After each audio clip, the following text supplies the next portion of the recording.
تاکل النار الحطب۔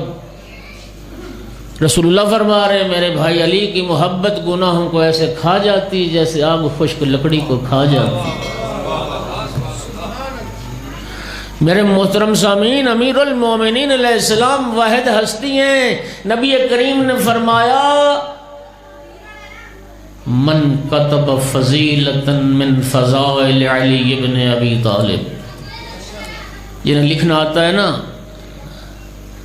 خدا کے لیے اس حدیث کو سننے کے بعد ایک حدیث فضیلت امیر المومنین پہ ضرور لکھ دینا کسی کاپی پر، کسی کاغذ پر۔ کیوں؟ سرکار نے فرمایا جس نے ایک فضیلت، فضائل نہیں، صرف ایک فضیلت امیر المومنین کی کاغذ پر لکھی، سرکار نے فرمایا خدا کی قسم جب تک کاغذ پر وہ سیاہی رہے گی، وہ نقش باقی رہیں گے، تستغفر لہ الملائکہ، اس حدیث فضیلت لکھنے والے کے لیے ملائکہ استغفار پڑھتے ہیں۔ واحد امیر المومنین ہیں۔ نبی کریم نے فرمایا فضائل لکھنا، پڑھنا، سننا کفارہ گناہ۔ وہ ہے ایسی ہستی کائنات میں۔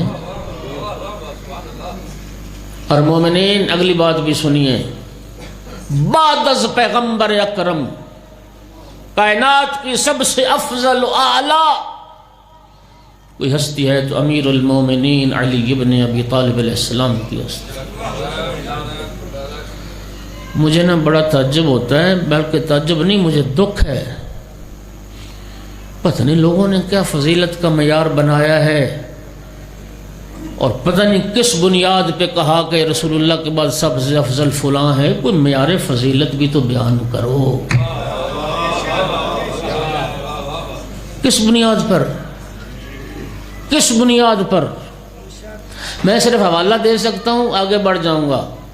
کتاب خصال شیخ صدوق رضوان اللہ تعالی علیہ، شیخ المحدثین، کتاب خصال کی دوسری جلد میں امیر المومنین علی ابن ابی طالب علیہ السلام سے اس روایت کو نقل کرتے ہیں کہ امیر المومنین علیہ السلام نے فرمایا تھا لقد علم المستحفظون من اصحاب النبی محمد، رسول اللہ کے تمام ذمہ دار صحابہ یہ بات جانتے ہیں، انہ لیس فیہم رجل لہ منقبۃ الا وقد شرکت فیہا، کسی صحابی کے پاس کوئی منقبت، فضیلت ایسی نہیں ہے میں علی جس میں شریک نہیں ہوں، اور صرف شریک نہیں ہوں وفضلت ہوں، میں ہر فضیلت میں ہر صحابی سے افضل ہوں۔